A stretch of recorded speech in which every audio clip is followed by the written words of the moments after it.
record. Okay. So hello again, my name is Brittany Dewey. I am the Assistant Director of Study Away and International Exchange in the Office of Global Programs at UMass Boston.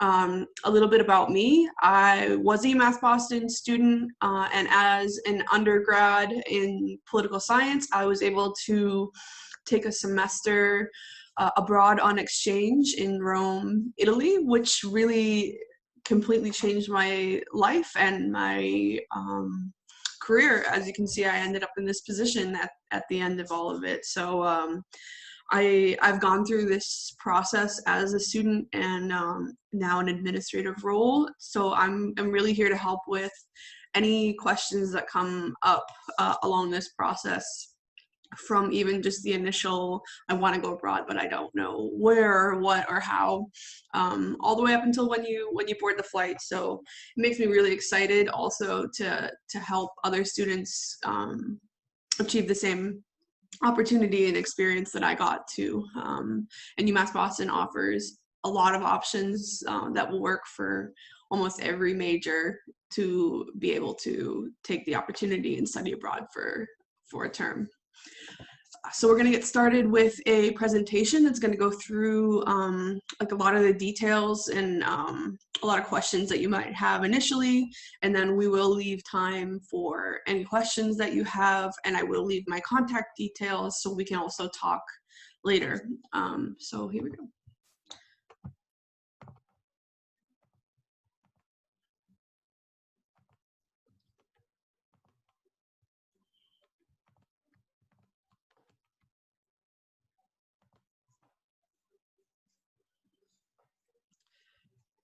Okay, so just to start out, when can you study abroad? So there's the traditional semester option. So that would be generally like the fall or the spring, just like at UMass Boston. There are some programs where the semesters don't perfectly align with our traditional semesters, such as Australia, where you would, for example, you would actually be traveling in late July for the fall semester and ending in November. But either way, all of the programs that we offer, the program works with the semesters that we have, so that we make sure it doesn't overlap and you won't come back too late, for example, for the spring. And then if you can't do a full semester, or even there's a full year option where you could spend the fall and the spring abroad, you can also do a winter program, which would be basically in between the fall and spring semester when you're normally on winter break. Those ones are generally 2 to 3 weeks long, and you can earn probably around 3 credits would be what you would be getting for a winter program. And then there's summer programs, and those run from anywhere from 3, 4, 6, 8 weeks usually is the max amount of time for a summer program.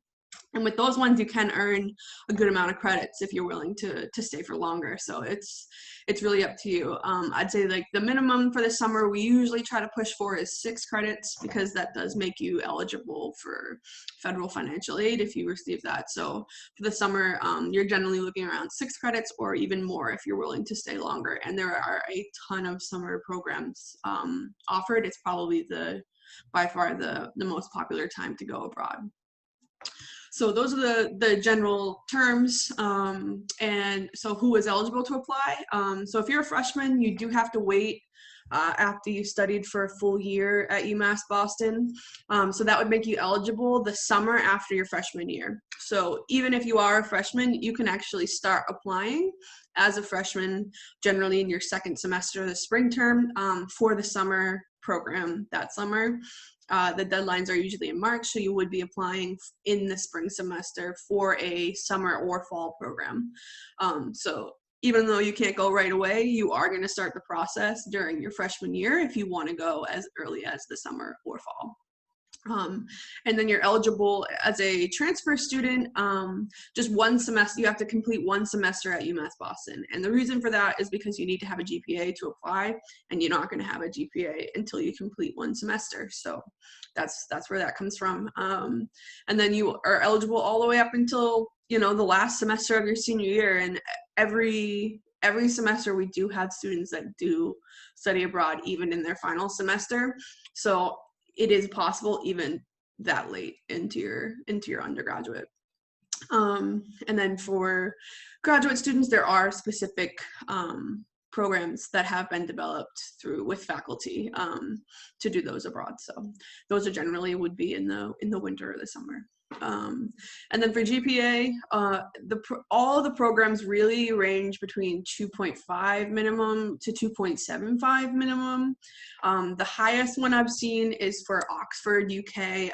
I believe that GPA requirement is like a 3.2, but that's the highest one I've seen. So in your freshman year, you really want to aim for the 2.75 GPA because that's going to make you eligible for like the vast majority of programs. And then finally, it's just good disciplinary standing. So you get signed off by the dean that you don't have any disciplinary problems with the university. And that pretty much handles the eligibility. There's not much that you have to complete other than that.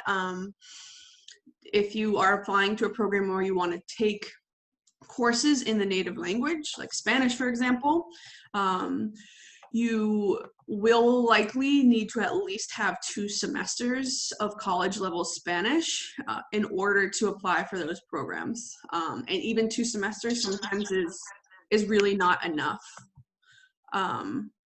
So I would say if you want to take the courses in the native language that you're going, you really want to have a good command of the language, because I mean, even taking, 4 semesters of college Spanish, but you want to take a course in biology in Spanish, using those, biology in Spanish is not going to be the same as you taking Spanish at the university level in, 101, 102, 201, and 202.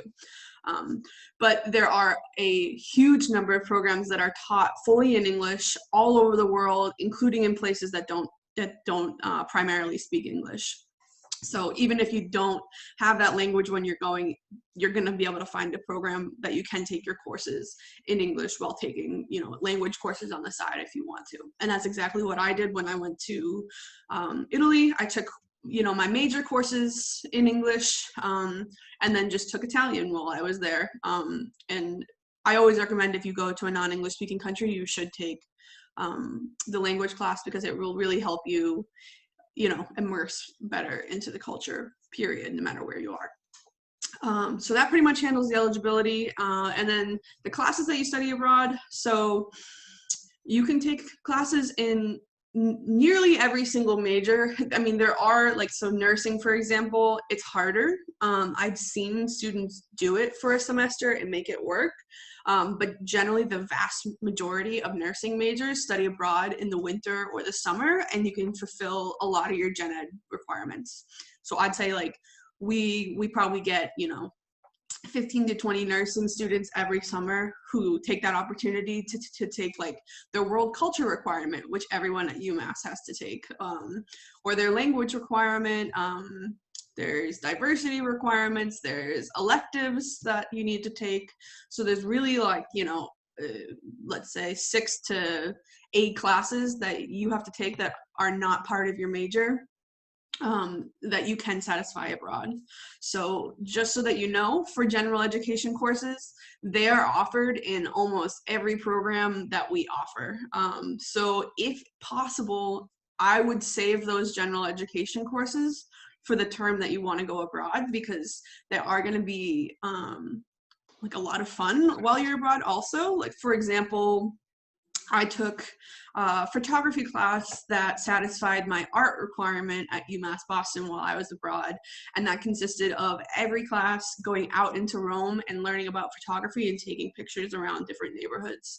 So it was a really cool experience, and that is generally what you will get from taking culture courses abroad, is to really go out into the place that you're in, and it makes it a lot more interesting, a lot more, you take a lot more from it also. So that's my biggest piece of advice, is to save your gen ed courses for when you want to go, because they are really cool courses and you can satisfy all of them while you're there.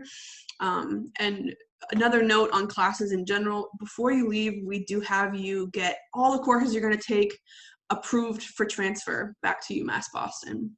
So before you go, you'll know exactly what you're taking and how it's going to transfer back to your degree, so that you won't have any, you know, up in the air wonders, is this going to come back for what I need? We make sure beforehand that everything that you're taking will come back and satisfy something for you at UMass Boston.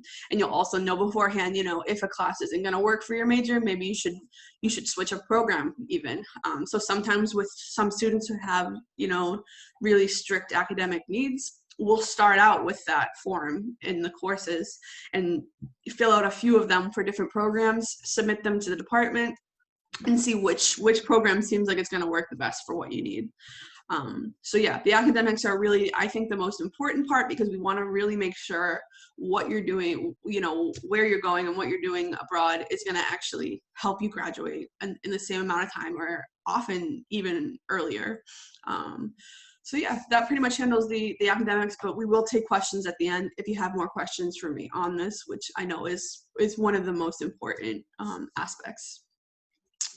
Okay, so this is the contact information for our office. Right now we're doing everything virtual. So as far as I know, we're going to be offering virtual walk-in advising hours, as well as advising appointments, you know, all the way through the fall. So if at all you want to connect, whether it's, you know, next week or whether it's in the fall, just email me at studyabroad@umb.edu. That's the most simple one to email, because it comes directly to me. Again, my name is Brittany Dewey. So I also gave you my UMass Boston email. But again, if you just do studyabroad@umb.edu, it will come to me. We're located on the second floor of the campus center, room 2100, although we're not physically there right now, but once we're back into the office, that's where we'll always be. It's the Office of Global Programs. So we generally hold study abroad fairs with a lot of different programs in the fall or the spring, as well as information sessions. So we are planning some virtual options for the fall. But again, if you're coming in as a freshman and you want to go as soon as possible, the soonest time you can go is the spring, the summer or the fall of 2021. So in that case, your deadline is going to be in March 2021. So that would be the earliest you can start applying. So you want to start looking, I would say, as early as this coming fall, you can start browsing, and then you want to start your application probably by the winter, after the fall, just to make sure you're on track with everything. We have a lot of checklists, we have a lot of guides that will lead you through every step of the way also. So if you email me, that's generally the first thing that I'm going to send you, is those guides, just so that you have them and you can start compiling information yourself along the way too. I'll show you the website after I finish this also on how to find all this information.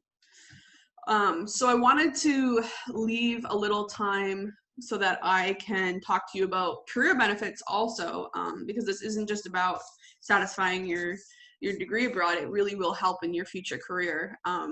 It gives you international experience that you can physically put on your resume.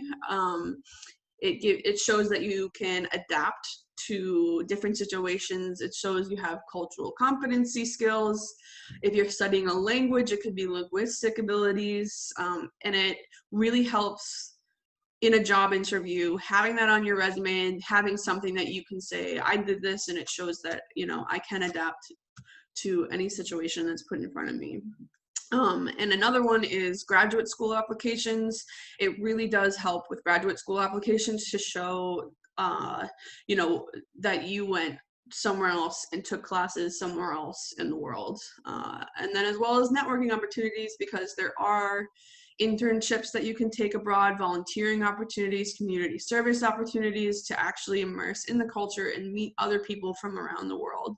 And I've seen students use those networking opportunities to later be able to work abroad.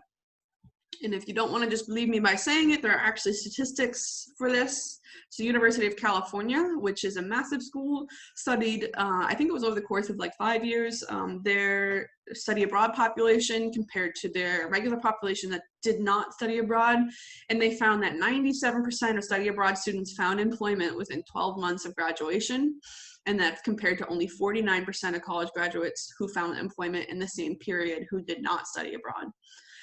And then the second one I wanted to share was that 90% of study abroad alumni who applied got into their first or second choice graduate school. So it really does impact these applications that you submit. So I would say after academics, the most important thing is financing. I really want to make sure that the program you're going on is going to be, you know, the most affordable option for what you're getting for it. So this is a really big, important aspect for me when looking for programs. So you know, financial aid can be used to study abroad, and that's all of your financial aid. So whether that is a merit scholarship through UMass Boston, you are able to apply for exchange programs, whether it is federal financial aid, which can be used on any program. It could be grants, like a mass grant, really any of your financial aid. We can make it work with programs. We just have to figure out which program we can use, because there are some different programs with different billing aspects. So that's usually the first thing that we'll go over in an advising session, is what you get for financial aid, and then we'll figure out which programs you should be looking at. And this really makes it so that study abroad is affordable and accessible to all students. We just have to figure out which program it will work for. So again, with the exchange programs, with those programs, you're actually going to continue paying UMass Boston for your semester abroad. So it actually gets billed the same way as any other semester at UMass, but instead you'll actually be studying at one of our exchange partners abroad, which is really cool. And that's exactly what I did when I studied abroad. It's a smaller list of programs because they are physical universities that UMass Boston has signed agreements with, but with a lot of the funding, this actually works the best to continue paying your UMass tuition, and everything kind of works the same. You would just pay, like, you know, your living expenses directly. And then for the vast majority of other programs, which I would say more students use, is the provider or the direct enroll study abroad programs. With those ones, you won't pay UMass Boston for the semester, and you'll pay the provider or the university directly. In that case, your financial aid will be dispersed directly to you instead of towards your tuition at UMass. So then you can use that money to then go pay the program. And with those ones, there are just some limitations with financial aid, but if you are getting federal financial aid, you will be able to use all of that for any program, including the provider or the direct enroll. So for some students, if you want to go to specific places, for example, the provider is better. If there are programs that are geared towards specific majors, so they'll offer a lot for a specific major, those ones generally will work better with the provider. And there's an extra sort of level of, I want to say, like, not safety, but sort of, because they have on-site staff there that work for the provider, that will, you know, be available for you 24 hours a day. They usually have an office in the city that you're going to, whereas the exchange program, it's kind of like if you were just coming abroad to study at UMass Boston for a semester, and you can use all of the, you know, the services that the university abroad offers, but it is a little bit more of an independence thing to do the exchange program, where you're an exchange student abroad. So it's just a little bit different of the programs that are offered. I would say in the summer, it's not really going to matter whether you're doing exchange or provider. So for me, I usually will you know, look at the financing of what you have, and then look at the program. Do they offer your academics? And we decide from there. So there's not really like a huge cut and dry line between should you do exchange or provider if it's in the summer or the winter. Okay, so again, for merit scholarships, there's many merit scholarships that you could get. It usually says merit on your financial aid printout, and if that's the case, you do want to look at exchange programs, because those are how they're going to work. There are specific scholarships also that both the program and also national level scholarships that you can use to study abroad. A big one that we have every single semester students applying for is the Gilman Scholarship through the Department of State, Department of Education. That's for anyone who has a federal Pell Grant. You would be eligible to apply for this, and that's up to $5,000 for a semester and $2,500 for a summer or a winter. If you're studying a critical need language, which those are determined by the Department of State, and there's a very long list of them. If you are studying one of those languages intensively, you could be eligible for up to $8,000 per semester.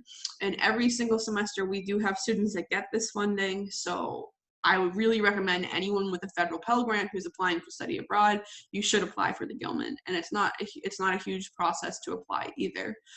There are other scholarships such as the Boren Awards. With that one, it does have a federal service requirement after you graduate of a year, but that could be anything like teaching English abroad. You know, a lot of different options to satisfy that requirement. With that one, it's much more funding. So if you do apply for the Boren, which is again focused on critical need languages, you can get up to $20,000 to do a year abroad. So if you are really looking to immerse yourself in a language specifically, the Boren is a good one to look at.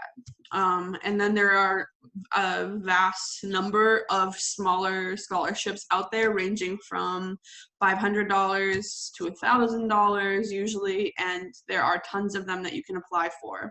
I've seen students apply for 8, 10 scholarships, and some of them got, like 4 of them and more than fully funded their study abroad trip with the scholarships they got. So it really is possible to get these scholarships. They're out there for you, and we have a specific page of our website dedicated towards these scholarships. So I really recommend you apply for as many as possible, because you never know, you could end up getting a bunch of them and fully fund your trip. So, in the summertime, UMass Boston actually offers a scholarship called the Beacon Student Success Fellowship, which I will put in the chat. That one is for any experience that you take. It's through Career Services, besides taking classes at UMass Boston. So whether it's an internship, whether it's doing research or study abroad, for example, which I would say is around 40% of the students who get these scholarships are studying abroad. And those funds are up to $4,500 for a summer option. So every single summer, there are students that get fully funded for their trip abroad using that scholarship. And I want to say around 100 students last summer got funding total. So it is a lot of students that UMass Boston is able to help with this scholarship. So that deadline is in March also. So it kind of works out perfectly, because you're applying for the program for the summer, and then you can apply for the Beacon Student Success Fellowship.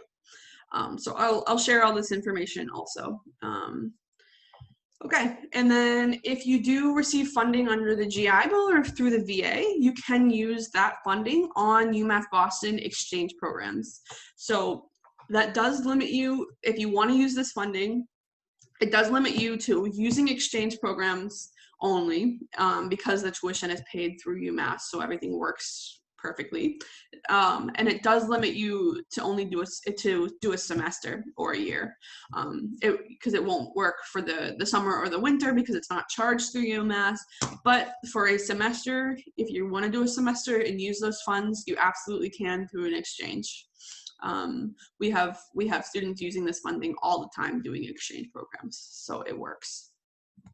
Okay, and then just so you know, we do have a Global Ambassadors program for alumni of study abroad, and this program has been developing over the past few years and growing. I actually started in the Office of Global Programs after I studied abroad by applying for this program, and that's really kind of how it eventually got me to where I am now. This program, it is mainly helping other UMass Boston students through the process of study abroad, getting the word out about study abroad at UMass Boston. You're also a buddy to the incoming exchange students from our partner universities abroad. So it gives you a lot of opportunity to show, you know, continuity from your study abroad experience, and then more on your resume, you know, and, you know, just for yourself, and, you know, immersing into UMass Boston a little bit more through this program, to work with the international student population at UMass, but also help other students, you know, have the experience you had. So if you're interested in this program, just remember it for now, for later. And once you study abroad and return, you can apply for this and work in our office. It is a paid position now. So I want to say we had, you know, 12 students last semester as part of this program, and it really is working to get that word out around campus that this is an opportunity that everyone can have. Okay, so that's the end of my presentation. I am just gonna quickly show you how to find UMass Boston, the study abroad site, and then we'll leave room for questions. So when you go to the UMass Boston site, if you just go in the search and you search study abroad, the first link that comes up is gonna be the link that you're gonna go to. So it's really simple. And this is going to give you a ton of information. I recommend doing it on an actual computer, just because it's easier to navigate these tabs on the side. But I also put them here, so if you are on a phone, you should be able to just click on these and you don't have to worry about this sidebar, which doesn't always come up. But the main thing that you want to see here is we do have the guide on here, the one that I was talking about. So you can download this, and it's really going to go through all of the process that you need to know.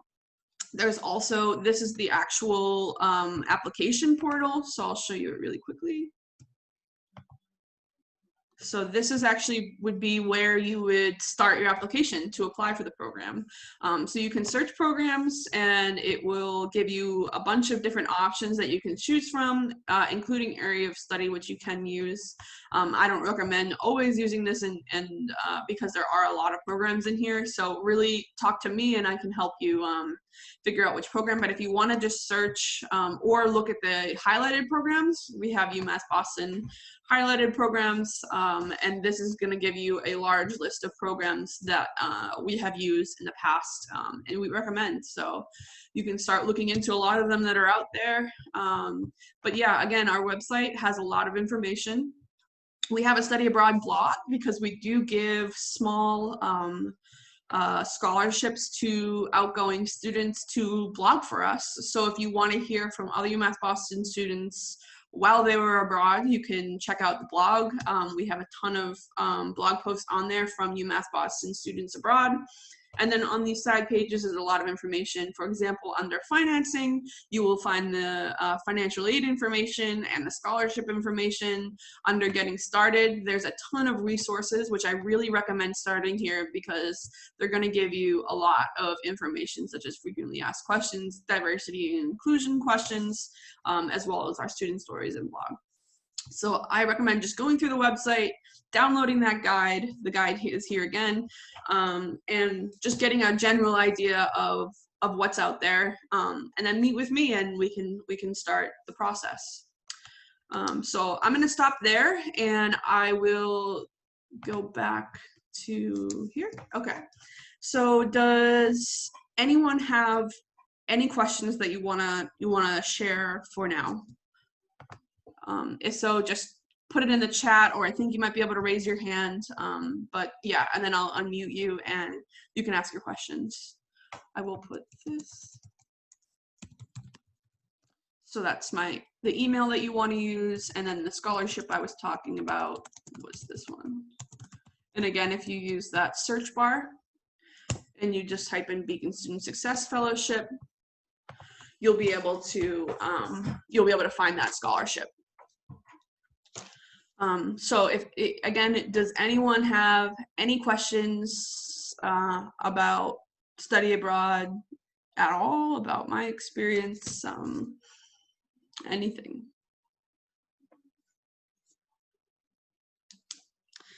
I take classes that fulfill my major when I study abroad. Yes, definitely. And a lot of times you'll even be able to satisfy, or take classes that you wouldn't even be offered at UMass Boston, like the really interesting classes. I took a class about the European Union because I was in the European Union with a German professor, and there was like 19 different countries represented in the group of students that we had there. So it can be a really cool experience. Your major is biochemistry. Yeah, biology, chemistry, really STEM in general. There are a bunch of programs that you can go and take. Specifically, we have exchange programs that you're actually able to take anything at the university that's offered. So there'll be a ton of different majors offered at that university. For example, we have a program in Utrecht University in the Netherlands. That's one of our exchange partners, and that is one of the top research universities in Europe. And so you can go there and take anything in those departments and transfer them back to UMass. So we have, I think it's like 2 or 3 of our global ambassadors this past semester were biology majors that had studied abroad too. So it really is out there for every major. Again, I would say the only one that you're gonna run into trouble with is nursing, but that's just because it's hard to transfer those courses back to UMass. So generally those students will study abroad in the summer or the winter. But if you want to go for a semester, biology, chemistry, physics, engineering, any of those, really easy. And then liberal arts, like the easiest to find anything anywhere. Yeah, if anyone else wants to share their major, I can talk about it. Or any other questions besides the major question. Yeah, so housing. So for me, the only option I had was an apartment that was offered through the university, which actually, I mean, it was really cool. I had roommates from many other places, so it gave me a kind of cool experience to meet other students at the university. But in some programs, so for example, it does depend on where you go for the housing that's going to be offered. If you go to Spain or Latin America, you will have the option to stay in a homestay, which is a really cool experience because then you'll actually live with a local family, generally with at least one other student. So you still will have a student there from the place that you're going, and then you stay with a family, and they usually provide you 2 or 3 meals per day for the program. So that to me is really ideal because not only will you be able to try like real local food throughout the whole semester with a local family, but it will save you because you don't have to worry about making meals. So for Spain, for example, there are some programs that you can go, and I would say combined with the living cost of being in Boston, you will spend less for a semester abroad for tuition, housing, excursions, food. Yeah, and same with, there are some programs, for example, we send a lot of students to Costa Rica because there are some programs there that offer a ton of different majors. And with those ones too, you'll have the option to stay in a homestay and have your meals covered by the program. But generally they will give you some options. So even if you go to Latin America or Spain and you really don't want to stay with the homestay, which I wouldn't really recommend because it's a really cool experience, but you can opt out and get an apartment. So they usually will give you the opt-out option, even if the place is generally in homestay with a family. In Spain, we had some students who stayed in residencias, and for example, API is one of our providers that we work with a lot in Spain because they offer a ton of programs in a ton of different cities in Spain with a lot of different universities. The residencia is a cool option because you generally will stay with like 10 other students in like a big residencia, like individual rooms, the laundry is all included, and then a family will stay usually like in the same building as you, like on the second floor or across the street, and they'll still provide you meals. So then you kind of get sort of the best of both worlds with that situation because you get to have, the student experience where you're living with other students while also still having that option to really immerse in the culture and meet a local family and live with them. So yeah, so some really cool options out there.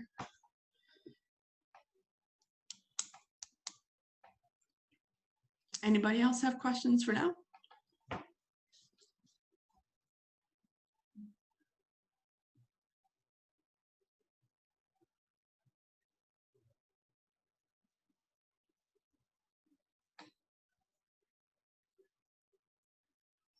Visas. Okay, so yeah, for work, the thing with the work ability is that the visa itself needs to allow you to do that. So, for example, in Australia, under a student visa, you are able to work locally for, I think it's up to 20 hours a week. So if you do want to go for a longer term, like even if you go for a semester, I wouldn't necessarily recommend working for that semester because you're already in a new place taking classes, 4 or 5 days a week, and you want to also be able to explore and see the city that you're in and travel wherever you want to go. So I necessarily wouldn't recommend working while you're abroad just because you want to really have the most out of the experience. But if you are going to go for a year, I think maybe it would make sense. And in Australia, we have had students do that with the visa, because there's a huge tourist industry there. So we have a lot of exchange partners that are on the East Coast, which is really it's amazing. It's an amazing place on the Gold Coast. And there are a lot of restaurants, for example, so a lot of students will work 1 or 2 days a week in a restaurant under the student visa. Oh, telework for US-based companies while residing in a year abroad. I would say that is going to depend on the company here allowing you to do that, and it probably won't matter to the country abroad or the visa abroad. So I would say you would have to talk to the company here. But I do know that some students do it. But yeah, again, a lot of visas won't allow you, like I think all of Europe pretty much. They're not going to let you work in the local place that you're in under the student visa. But under a student visa generally, like same with the US, if you were coming here on a visa, you can work on the campus. So sometimes if there are campus jobs, you can actually work and make money on the campus. So that could also be a possibility if you do want to pick up something like on a cafe on campus or something like that. And then the other one was nursing.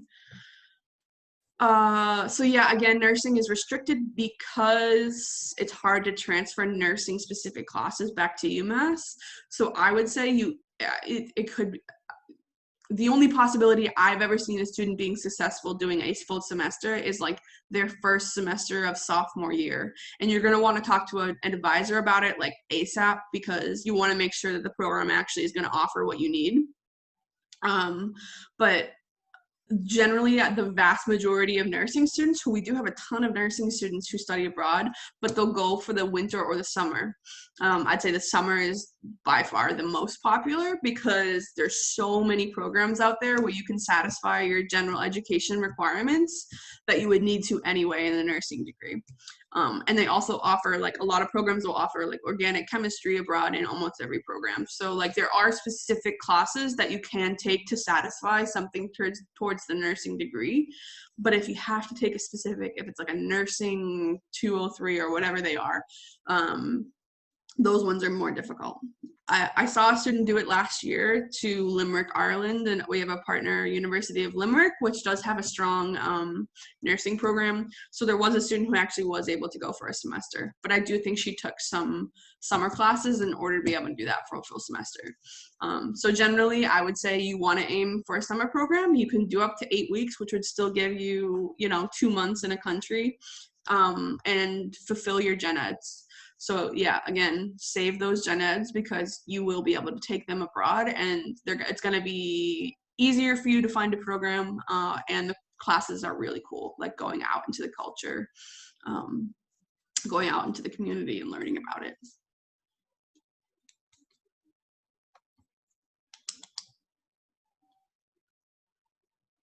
Okay, I'll give one more minute for any last questions, but again, email me. It's study abroad, no period in between study and abroad. Study abroad at umb.edu. And I'd be happy to set up a Zoom meeting with you. We can talk specifically about what you're looking for, your major, and then kind of plan what semester makes the most sense. I also really recommend talking to an academic advisor and just telling them, hey, I wanna study abroad at some point. Can we try to like map out my semesters so that I can carve out a whole semester with those gen ed classes and whatever electives or anything that you need in that semester? And that way you already have a list of what classes do I need to find in the program that I'm going to. And that makes it easier on me to be able to be like, okay, this person needs these 4 classes. Let's make sure that program offers it. And then you'll already know before you even hit apply that that program is definitely going to work for you. Okay, so I'm going to leave it here. Thank you so much, guys, for attending. If you missed anything, I'm pretty sure this is going to go up on YouTube of UMass Boston, so you'll be able to look at it again. But again, our website offers everything that you need to find. And then email me. I am here every day for you. So thank you so much, guys. It was great meeting you, and I hope to talk to you soon.